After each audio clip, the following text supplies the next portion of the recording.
Bismillahirrahmanirrahim. Assalamualaikum warahmatullahi wabarakatuh. Selamat pagi, salam sehat, salam sejahtera untuk kita semua.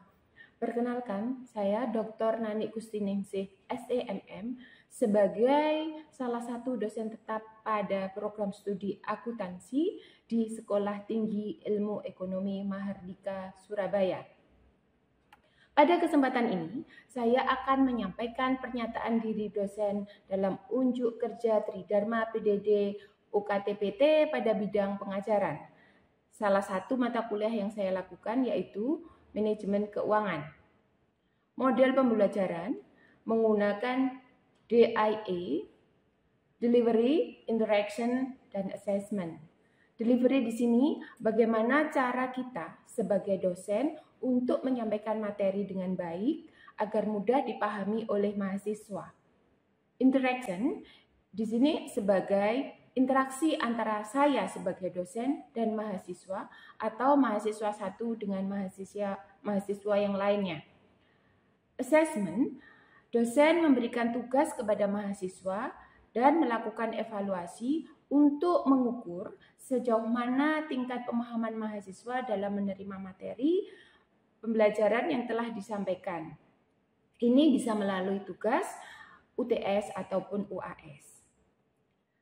Mata kuliah manajemen keuangan, deskripsi mata kuliah, kode mata kuliah 3023016, semester 3, beban SKS 3 SKS. Deskripsi singkat mata kuliah.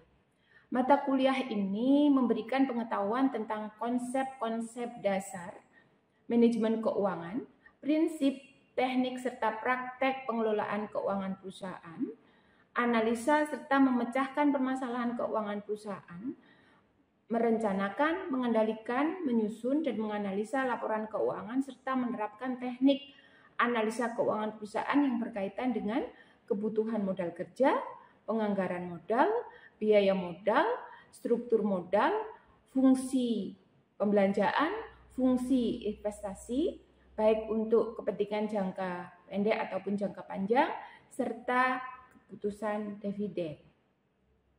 Topik atau pokok bahasan pada mata kuliah ini dilakukan dalam satu semester dengan pertemuan sebanyak 14 kali, tidak termasuk UTS dan UAS, yaitu meliputi 1.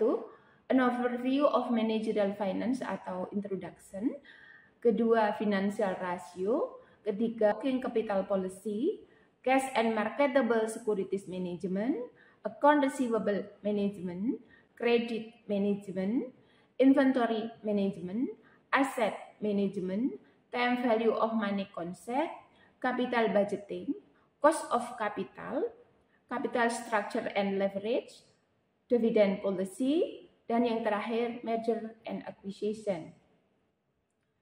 Adapun tujuan pembelajarannya adalah setelah menempuh mata kuliah ini, mahasiswa diharapkan dapat memahami konsep prinsip dasar daripada manajemen keuangan, mampu melakukan analisa serta memecahkan permasalahan keuangan perusahaan, merencanakan, mengendalikan, menyusun dan menganalisa laporan keuangan perusahaan, serta menerapkan teknik analisa keuangan perusahaan yang berkaitan dengan kebutuhan modal, penganggaran modal, biaya modal, struktur modal, fungsi pembelanjaan, baik untuk fungsi atau kepentingan jangka pendek ataupun jangka panjang, serta keputusan dividen. Adapun muatan materi pembelajaran, capaian pembelajaran yang dilakukan melalui CPMK, seluruh CPMK yang dirumuskan yang memperhatikan profil lulusan program studi akuntansi. Pada aspek sikap, S1 menunjukkan sikap bertanggung jawab atas pekerjaan di bidang keahliannya secara mandiri. Selanjutnya menginternalisasi semangat kemandirian, kejuangan, dan kewirausahaan. Dan menginternalisasi prinsip etika organisasi, etika bisnis, dan profesi akuntan. Pada aspek pengetahuan, P1 menguasai konsep, prinsip, dan teknik manajemen keuangan yang meliputi keputusan keuangan. Yang kedua, menguasai konsep, prinsip, dan teknik manajemen keuangan yang meliputi nilai waktu uang, menguasai konsep, prinsip, dan teknik manajemen keuangan yang meliputi penganggaran modal, menguasai konsep, prinsip, dan teknik manajemen keuangan yang meliputi struktur modal, biaya modal, dan pembiayaan. B selanjutnya, menguasai konsep, prinsip, dan teknik manajemen keuangan yang meliputi kebutuhan modal kerja. Menguasai konsep, prinsip, dan teknik manajemen keuangan yang meliputi analisis arus kas. Dan yang terakhir, menguasai prinsip investasi pada aset keuangan. Pada aspek keterampilan umum, KU1 mampu menerapkan pemikiran logis, kritis, sistematis, dan inovatif dalam konteks pengembangan atau implementasi ilmu pengetahuan dan teknologi yang memperhatikan dan menerapkan nilai humaniora yang sesuai dengan bidang keahliannya. KU2 mampu menunjukkan kinerja mandiri, bermutu, dan terukur. KU5 mampu mengambil keputusan secara tepat dalam konteks penyelesaian masalah di bidang keahliannya berdasarkan hasil analisis informasi dan data. Dan KU yang terakhir mampu mempresentasikan informasi dan mengemukakan ide dengan jelas. Pada aspek keterampilan khusus, mampu menyusun laporan investasi dan pendanaan yang meliputi laporan kebutuhan kas dan modal kerja, proforma laporan keuangan, laporan penganggaran modal yang relevan untuk pengambilan keputusan keuangan dan investasi dalam mengaplikasikan teknik manajemen keuangan. Kemudian, capaian pembelajaran mata kuliah. 1. Mahasiswa dapat memahami dan menjelaskan konsep, prinsip dasar dari manajemen keuangan. 2. Mahasiswa mampu melakukan analisa serta memecahkan permasalahan keuangan perusahaan, merencanakan, mengendalikan, menyusun, dan menganalisa laporan keuangan. Yang ketiga, mahasiswa mampu menerapkan teknik-teknik analisa keuangan perusahaan yang berkaitan dengan fungsi investasi, fungsi pembelanjaan, baik untuk kepentingan jangka pendek maupun kepentingan jangka panjang, serta keputusan dividen. Untuk mendukung mata kuliah ini, menggunakan buku referensi yang sesuai dan juga artikel-artikel yang ada di internet. Model pembelajaran interaction menggunakan metode pendekatan Student Centered Learning atau SCL, di mana keaktifan dan kemampuan individu menjadi lebih aktif, kreatif, dan inovatif, serta bertanggung jawab terhadap proses pembelajarannya. Partisipasi mahasiswa sangat penting dalam metode pembelajaran ini. Untuk metode diskusi kelompok dengan menggunakan metode jigsaw cooperative learning yang inovatif, yaitu dengan membagi mahasiswa menjadi beberapa kelompok dan memecah kelompok tersebut menjadi beberapa kelompok kecil. Dan untuk selanjutnya, mengirim perwakilan untuk berdiskusi dengan kelompok lain untuk membahas masalah manajemen keuangan. Semisal, kebijakan dividen. Yang selanjutnya mereka harus kembali ke kelompok awal. Tujuannya adalah agar mereka memiliki rasa tanggung jawab, penguasaan materi, dan kecakapan berbicara dalam mendistribusikan informasi hasil diskusi dari kelompok besar. Dan ini akan berdampak atau membuat mahasiswa aktif. Sistem pembelajaran yang digunakan dalam manajemen keuangan ini dengan menggunakan hybrid, yaitu kombinasi pembelajaran secara tatap muka dan daring. Perkuliahan secara offline atau tatap muka dilakukan di ruang kelas 508 di STIE Mahardika. Untuk pembelajaran secara daring atau offline dengan menggunakan Zoom atau Google Meet yang tersinkron melalui e-learning STIE Mahardika. Di situ diupload materi pembelajaran, absensi, penugasan, dan UTS serta UAS-nya. Adapun indikator penilaian yaitu presensi mahasiswa, partisipasi mahasiswa, tugas, UTS, dan UAS. Selanjutnya, saya akan menampilkan cuplikan video pembelajaran di kelas. Selamat menyaksikan. Bismillahirrahmanirrahim. Assalamualaikum warahmatullahi wabarakatuh. Waalaikumsalam warahmatullahi wabarakatuh. Selamat pagi, salam sehat, salam sejahtera untuk kita semua. Gimana kabarnya hari ini? Alhamdulillah. Oke, baik. Hari ini saya akan mengampu mata kuliah terkait manajemen keuangan. Mungkin belum mengenal saya, jadi saya akan memperkenalkan diri saya. Ada istilah tak kenal maka tak sayang. Nah, perkenalkan nama saya, nama lengkapnya Nani Kustiningsih, panggilannya Bu Nani gitu ya. Nah, saya join dengan STIE Mahardika tahun 2015.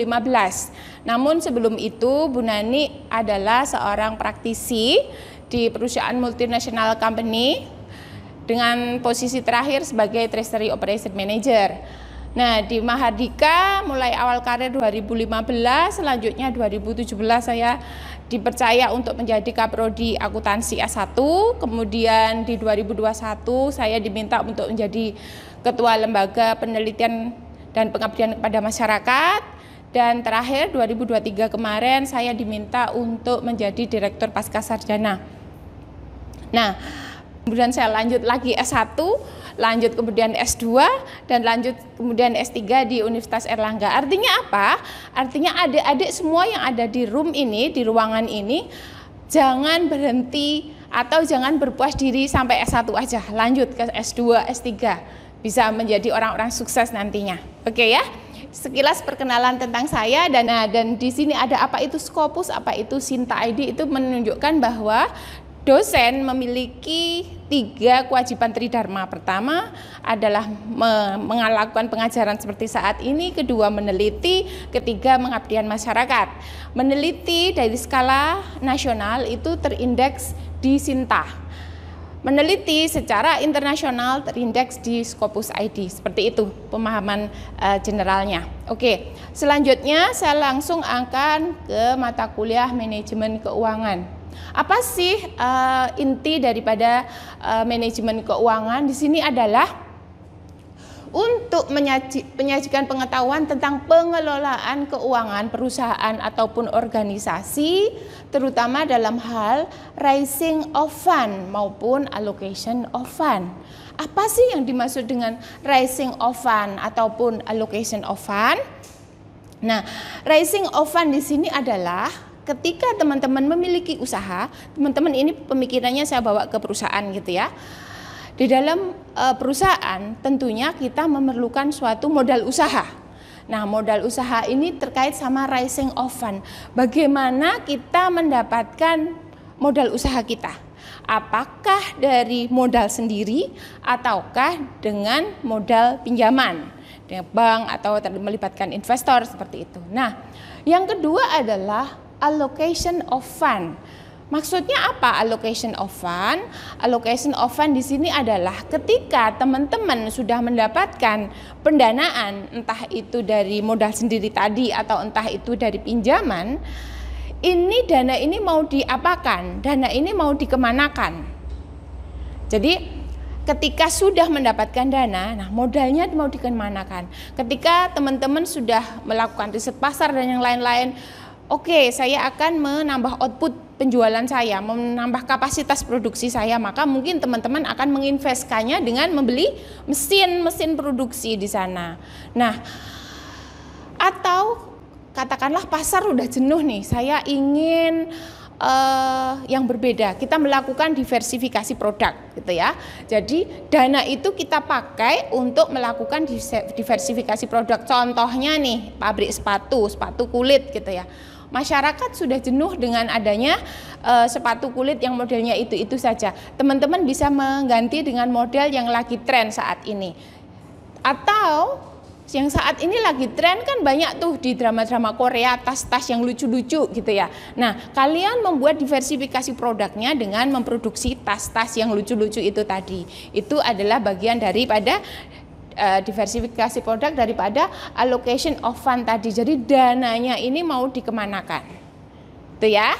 Dari sini Selanjutnya kita akan ke tujuan pembelajaran dari mata kuliah ini apa sih, agar mahasiswa dapat apa? Merencanakan, mengendalikan, dan juga menyusun serta menganalisis yang namanya laporan keuangan secara praktis gitu ya. Nanti setelah sesi ini kita akan juga lakukan diskusi gitu ya. Nah, di dalam metode pengajaran menitik beratkan pada aktivitas peserta didik di dalam melakukan pengerjaan tugas, presentasi, analisis kasus baik secara individual maupun secara kelompok.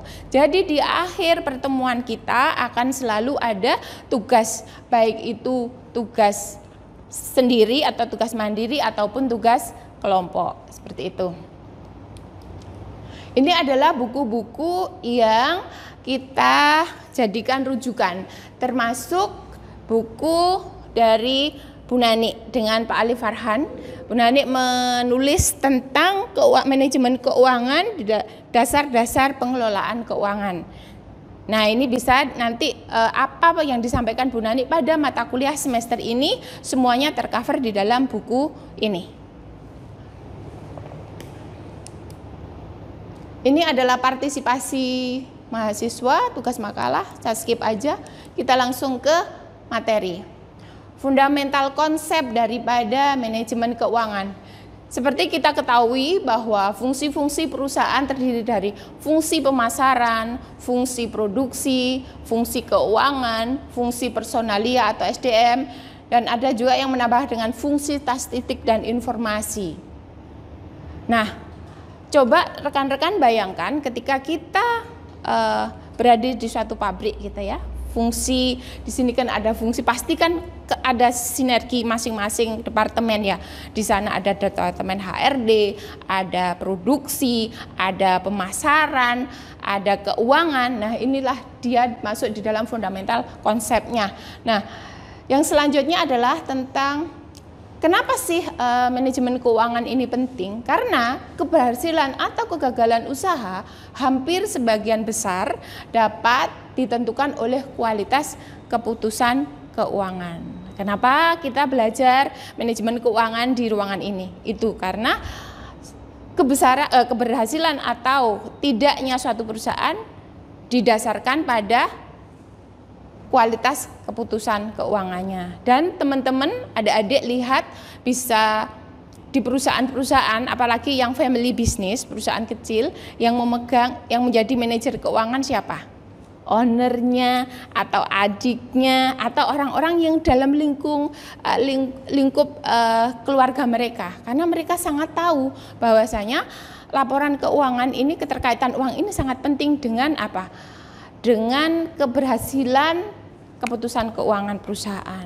Jadi bisa dikatakan bahwa di fungsi keuangan ini merupakan nadi perusahaan. Semuanya bermuara pada fungsi keuangannya, dari mulai pemasaran katakanlah mau membuat produk, konsultasinya dan lain-lain, pasti keputusan terakhirnya di Departemen Keuangan. Dari HRD katakanlah mau melakukan overtime ataupun penambahan fasilitas karyawan, semua juga dikonsultasikan dengan manajemen Departemen Keuangannya. Dan juga produksi mau menambah kapasitas mesin dan yang lain-lain. Ya. Nah, di dalam manajemen keuangan yang actingnya, yang bertindak di dalam mengambil keputusan adalah si manajer keuangan. Nah, ini adalah masalah-masalah apa sih sebenarnya yang sering timbul terkait dengan apa yang harus diputuskan sebagai seorang manajer keuangan gitu ya. Ketika apa? Satu, apakah investasi tersebut profitable or not? Artinya ketika kita menjadi seorang manajer keuangan gitu ya, kalian semua adalah manajer keuangan, ketika dihadapkan pada tawaran bisnis, ketika dihadapkan pada tawaran yang kelihatannya sangat menguntungkan, kira-kira ini benar nggak investasi ini menguntungkan? Jangan-jangan kita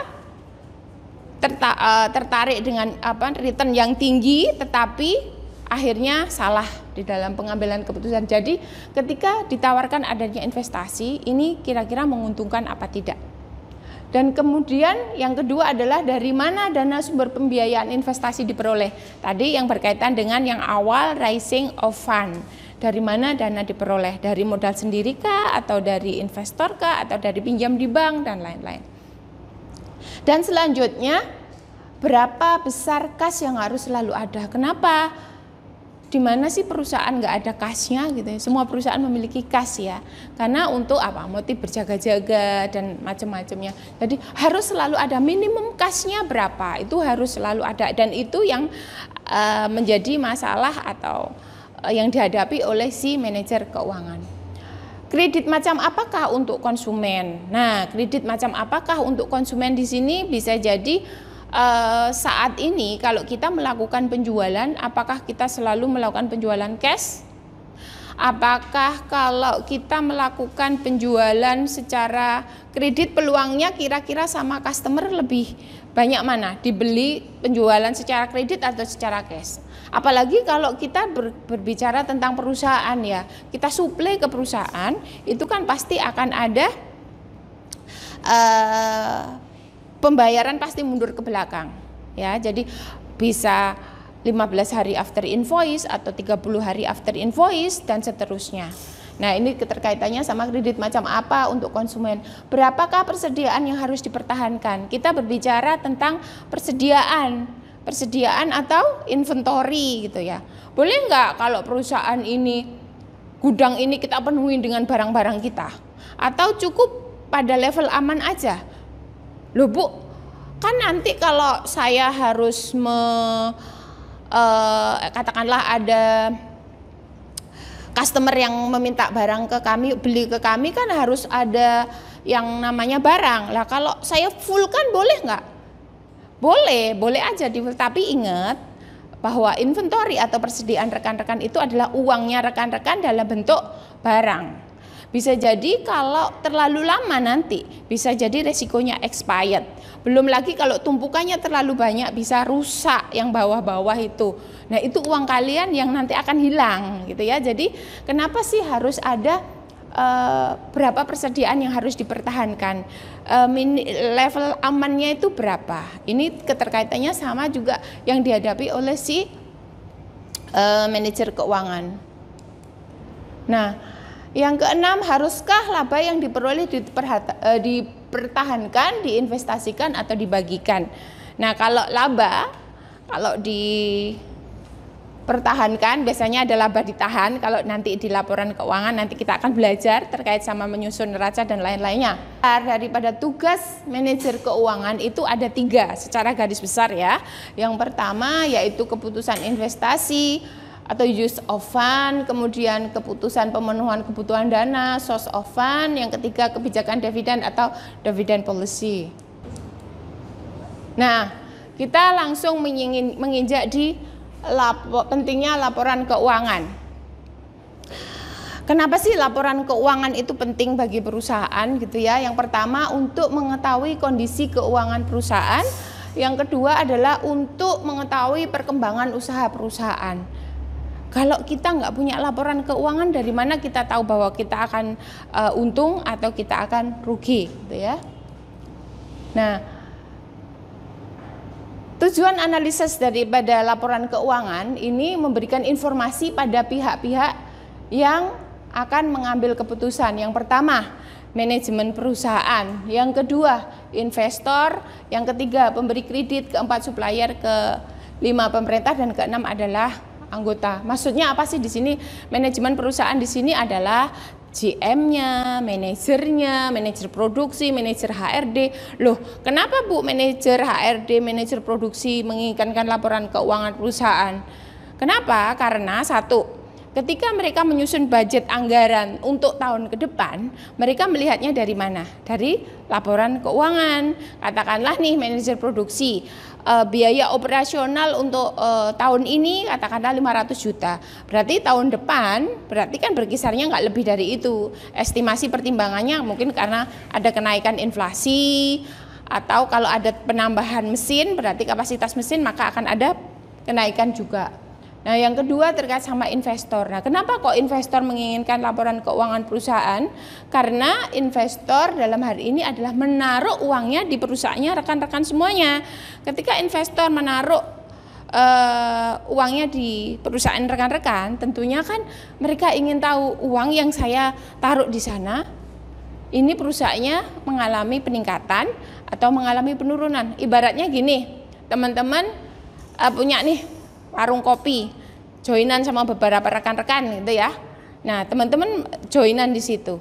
Ketika teman-teman join di situ, uangnya ada untuk membuat warkop itu. Kira-kira kepo nggak untuk ngelihat, warung kopinya rame nggak ya, sepi nggak ya, gitu ya. Nah, kayak gitu. Jadi investor juga seperti itu. Mereka menginginkan laporan keuangannya kan melihatnya dari laporan keuangan gitu ya.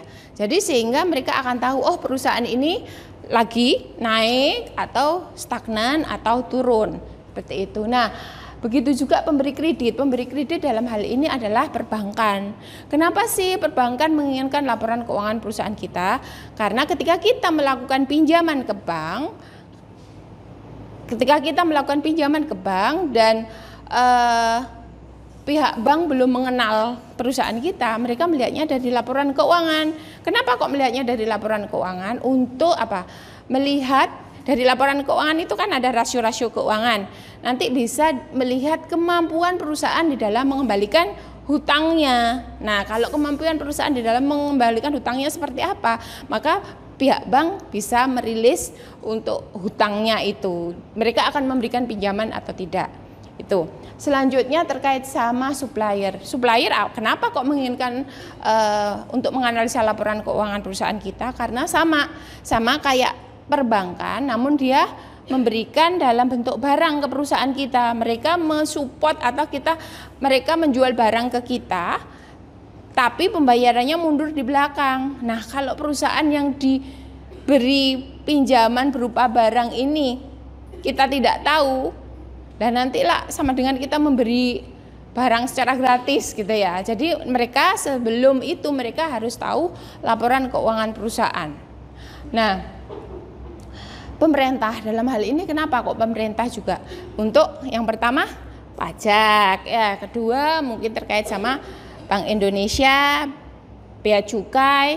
Karena apa? Kalau terkait sama Bank Indonesia dan Bea Cukai ini keterkaitannya sama kalau transaksi ekspor. Nah, kalau lokalan aja mungkin tidak, tapi kalau sudah transaksinya ekspor, berarti kalau ada barang keluar dari Indonesia maka nanti akan ada uang masuk ke Indonesia, artinya melalui lalu lintas devisa yang melibatkan Bank Indonesia. Kita harus melaporkan itu tiap bulan ke Bank Indonesia dalam kapasitas currency tertentu, seperti itu. Di sini, oke. Mungkin sebelum saya lebih lanjut, saya ingin menanyakan ke rekan-rekan. Tadi ini kan diskusi terkait sama manajemen keuangan. Manajemen keuangan ini kan outputnya adalah laporan keuangan gitu ya. Ada berapa macam sih? Laporan keuangan ada? 5. Pertama? Neraca. Arus kas, perubahan modal. Oke, bagus. Catatan atas laporan keuangan. Nah, dari diskusi ini kita cukupkan sampai di sini. Selanjutnya adalah terkait sama tugas yang harus rekan-rekan kerjakan. Oke, jadi untuk pertemuan hari ini, tugas hari ini adalah adik-adik semua diminta untuk menyusun neraca. Oke. Enggak apa-apa ya. Oke, menyusun neraca ini contoh ininya. Jadi nanti kalian kerjakan, nanti slide-nya akan dibagikan di pertemuan kita di akhir sesi hari ini. Mungkin cukup itu dulu dari Bu Nani untuk perkuliahan hari ini. Terima kasih atas perhatiannya. Tetap jaga kesehatan. Bu Nani akhiri. Wassalamualaikum warahmatullahi wabarakatuh.